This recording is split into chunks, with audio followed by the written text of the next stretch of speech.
Amici bellini, ho aspettato un pochino sperando in smentite subito ufficiali per questa cosa che si parla di Zielinski, ma la situazione della rabbia noi l'avevamo già anticipata un po' di tempo fa, è seria, quindi cominciamo.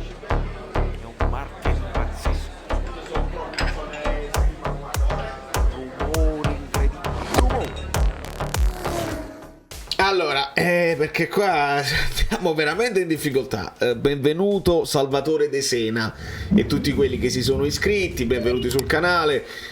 Iscrivetevi, non vi preoccupate, è tutto gratis e si parla di calcio, di Napoli, si parlerà di tante cose che riguardano la stagione che verrà. E lasciate un like. Per cosa lo dovete lasciare il like? Per la Lazio che si indebolisce? Perché se è vero che Milinkovic-Savic sta volando verso i lidi arabi, lasciate un like per quello, perché potrebbe, perché tutto è legato, perché tutto con una brava tattica. Andiamo a leggere, ragazzi, perché qua io sono un attimino, perché si parla tutti gli anni di Milinkovic-Savic da qualche parte, si inserisce anche il Napoli, ma il Napoli probabilmente non ci ha mai pensato, ed esce la notizia del Milan, ed esce la notizia dell'Inter, la Juventus è sempre interessata, però alla fine Milinkovic-Savic è sempre rimasto alla Lazio, volente o nolente. Però quest'anno si stanno muovendo dei soldi che venendo dalle lande del petrolio, ci sono dei presidenti che non riescono a resistere, o comunque ci sono dei giocatori che non vogliono accettare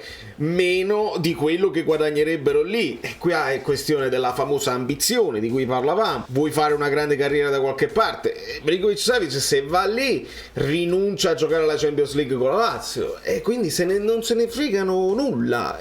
Chiamateli mercenari, chiamateli professionisti, chiamateli come volete, la realtà è questa. Di conseguenza, quando esce questa roba, aggiornamento delle 16:20, Piotr Zielinski, ma io fermi, finché il video è ancora breve e qualcuno se lo guarda. Abbiamo una questione seria per quanto riguarda la maglia. Valentina De Laurentiis, Aurelio De Laurentiis, io invito tutti i tifosi all'estero a scrivermi, perché io ci ho provato e c'è solo ebay.it, non c'è ebay.com. Abbiamo parlato un anno per ebay, amazon.com.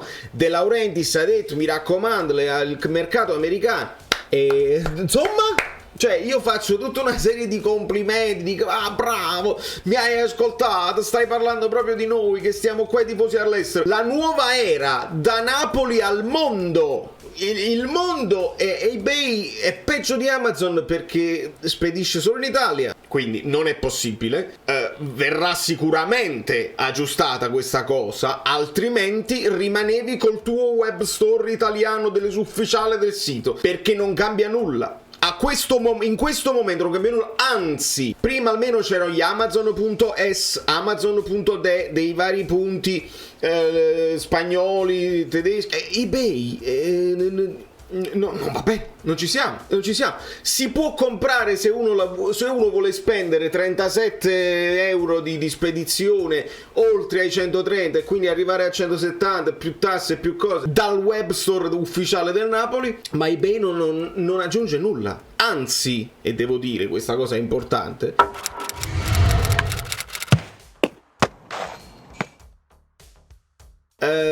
sketchy. Sapete cosa significa sketchy? In americano significa è un po' sketchy, è un po' non mi convince tanto, è un po' sospettoso, nel senso che eBay è notoriamente un sito che, a differenza di Amazon, è fatto da privati. Allora, se tu scorri, stai sul marketplace italiano del Napoli ufficiale, appena scorri alla fine del prodotto, dove magari le poche magliette che erano state messe in vendita sono subito esaurite, almeno quelle là azzurre, scendi e trovi la maglietta del Napoli a 30 euro, venduta da un privato, probabilmente falsa, probabilmente contraffatta. Al momento eBay mi sembra un passo indietro rispetto ad Amazon, clamoroso, non poco, clamoroso. Sicuramente aggiusteranno, sicuramente ci staranno ascoltando. Ad oggi, caro Aurelio, e so che ci tenevi tantissimo perché ne va del brand, della crescita del brand e delle vendite, male. ai tifosi all'estero non ci hai pensato assolutamente, o non ci hanno pensato eBay e non ci avete pensato. È bello riempirsi la bocca con grandissimi video fatti bene, la California, e in California se devono andare non su eBay, devono andare sul sito ufficiale del Napoli. Se a voi vi sta bene così. Aggiungo che non è user friendly, perché mi hanno segnalato in tanti. Finiscono le taglie, non si apre la tendina, non esce scritto che non ci sono le cose disponibili, ma è come se non si potesse cliccare. Di conseguenza malissimo. E mi segnalano anche che ci sono le taglie, specialmente in America, che qua gli hamburger, le cose, servono le taglie XXL, XXXL, 3XL, insomma, ci sono una serie di accortenze che, ripeto, quando vuoi fare tutto da solo è più difficile, perché devi pensare a troppe cose, devi pensare al mercato, devi pensare al marketing, e devi pensare al direttore sportivo, e devi pensare al contratto con i giocatori, e qua ci rileghiamo alla cosa di Zielinski. Quindi male, eh? Segnalatemi in privato tutti i vostri problemi se siete all'estero, perché nel frattempo gli amici bellini me lo stanno dicendo e non lo so come si deve risolvere. Zielinski, visto che De Laurentiis ha lanciato stoccate e ha detto ai giocatori che stanno in scadenza l'anno prossimo, tipo Lozano, tipo Zielinski, vi dovete portare le offerte, altrimenti non vi allenate, è una cosa ancora molto rischiosa, perché poi i procuratori si infervorano e vediamo che cosa succederà. Può essere che questa notizia esce di conseguenza, perché oltre a Lozano si parlava di Lozano, si parlava di Lobotka, no? Negli Emirati Arabi, benissimo, nell'Arabia Saudita. Adesso esce Zielinski, sarebbe l'Al-Ahly e non la Lila, perché poi Milinkovic Savi dovrebbe andare in quella là con l'H spostata. Quelli che già hanno preso Mendy e Firmino, le indiscrezioni, un Zielinski pronto ad accettare l'offerta araba con una lieve distanza da colmare fra le due squadre. De Laurentiis vorrebbe chiudere a cifre più alte con l'operazione, potrebbe andare in porto con 25 milioni, che per un giocatore che va in scadenza l'anno prossimo, un giocatore che sta raggiungendo la sua età, è un'offerta che secondo me devi accettare. A me piace il cuore, perché lo sapete, con Elmas è forte, ma probabilmente con Zielinski ho il mio debole, è vedere un giocatore che tocca il pallone in un certo modo e che comunque è utilissimo alla squadra, che fa da raccordo tra gli attaccanti e i centrocampisti. Mi piace il cuore, lo devi sostituire con un nome importante. Elmas è chiaro che è il primo della mia idea che diventa titolare così, ma non tenim a Dombele. Perdiamo Dem, se ne va pure Zielinski, dobbiamo cominciarlo a fare questo mercato. Io ho detto che do credito, che aspetto, che non ho fretta. Abbiamo aspettato le magliette comunque all'estero non possono arrivare se non ti accolli tutte queste spese di spedizione. Magliette belle, benissimo, vanno riempite a questo punto con dei giocatori, e bisogna cominciare a farlo, perché aspettiamo i soldi del Bayern di Monaco per Kim e dobbiamo capire i difensori. La questione dei portieri non è risolta, perché Gollini non si è capito se lo vogliono prendere o no. Si continua la ricerca di faraoni come vice di Lorenzo eventualmente, ma poi io devo pure leggere questa cosa qua.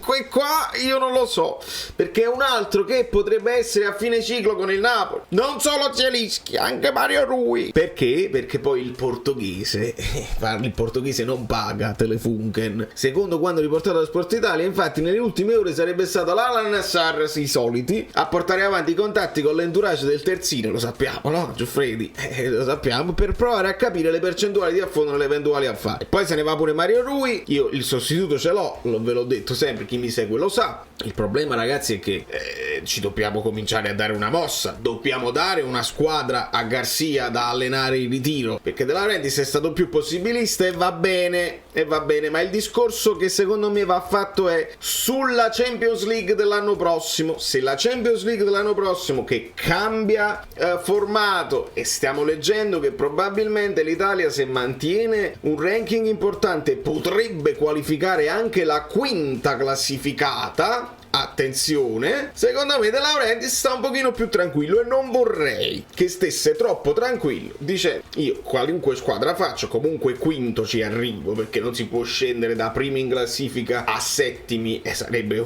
un clamoroso tonfo, ed è difficile perché comunque il Napoli ha un impianto di squadra forte. Però Osimhen non lo sai, e Lozano Politano non lo sai, perché poi la Lazio che voleva Zielinski, perché si dice sempre questo fatto Sarri Zielinski, ti prendi Zielinski per sostituire Milinkovic-Savic, oppure se ne vanno tutti e due in Arabia a braccetto e qualcuno così. La Lazio adesso di nuovo, se non è Berardi e Politano, se non è Politano e Orsolini, stessi nomi che idem Cop Miners. È chiaro che noi, vabbè, se ne va Zielinski, prendi Cop Miners, ma secondo voi quale nome è uscito dalla Juventus? Juventus beffata, Milinkovic-Savic va là, anche Pogba va là, si fiondano su Cop Miners. Ragazzi, i nomi che oramai escono sono sempre gli stessi, quindi bisogna fare in fretta. Si parlava di Veiga, e se c'è la clausola e sei convinto, te lo vai a prendere subito, i soldi ce li hai e ce li avrai, altrimenti se aspetti troppe squadre si fanno avanti, squadre con possibilità di ingaggio troppo più alti di te, e i giocatori non vengono. Quindi non rimaniamo col cerino in mano, vi prego, perché altrimenti si diventa un pochino, facciamo un campionato un po' più tranquillo, probabilmente in Champions ci andiamo lo stesso. E De Laurentiis non vuole fare promesse a una Marinaio, che va bene, però si abbassa la competitività in generale del calcio italiano, tutti ringalluzziti, come si diceva. No, ma guarda, abbiamo portato 3 squadre in finale, le abbiamo perse tutte e 3, e continuano a prendersi tutti i giocatori migliori, se li prendono, se li portano, se ne vanno di là, e diventa sempre meno appetibile questo campionato italiano. Sotto questo punto di vista poi diventa difficile anche convincere giocatori a venire a giocare nella tua squadra, perché dice ma è poca roba, è come chiedere di andare nel campionato francese, e veramente sarebbe triste sotto questo punto di vista. Vediamo che succede, aspettiamo smentite, aspettiamo dei nomi nuovi che usciranno, perché è tutto in stand by. Ieri c'è stato questo colloquio con De Laurentiis e Garcia, vediamo se uscirà qualcosa nei prossimi giorni. Nel frattempo si stanno preparando al ritiro, ci sono troppe cose da fare e secondo me bisogna cominciare a delegare. Dai, presidente, lo sai benissimo che da solo non puoi fare tutto, non dormi mai e va benissimo, ma se cominci a delegare secondo me qualche situazione la risolviamo. Amazon.com, ebay.com, altrimenti stampo.it, anzi è peggio. Da New York, Valerio Fluido è tutto, vi abbraccio, vi bacio. Io il credito alla società glielo dà, però va, dai, perché sennò si esaurisce, se mi esaurisco io si esaurisce pure il credito. Facciamo che mi sto guardando, no, non è di là, è proprio qua, ci guardiamo nell'animo, mi sto guardando stamattina, dai, 0-1 per il Napoli, molto bene, così facciamo, dai. Niente più, dai, basta, sei cringe. Quante cose.